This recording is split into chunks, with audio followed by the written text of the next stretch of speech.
Yep, hi guys, I'm Stephen Muggeridge. I'm here at the Takapau Ploughing.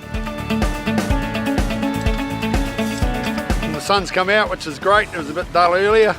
We've got a couple of Clydesdale horses here ploughing in the horse section. Unfortunately, I'm the only one in here, but it doesn't matter. It's all a lot of fun, and enjoy the horses. Been with them all my life.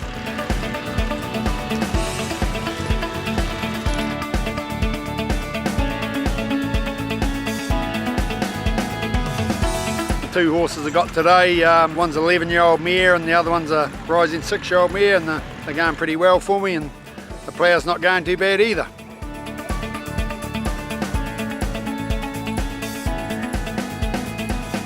Yeah, the horses, you know, to get them to this stage, to come to a ploughing match, you've got to put a fair bit of time into them, you know, like I wouldn't bring any 3-year-olds or anything just when I've got a pair or anything. So these guys have done a bit of work.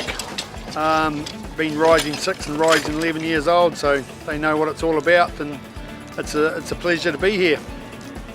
And the ploughing today, it's pretty good actually. This province has had a bit of rain in the last week or 10 days, so the ground's quite moist, and it's turning over not too bad. My single furrow plough's thrown a pretty big furrow, but I'm not going to change it because it's turning over quite nicely. So pretty happy with how things are going actually.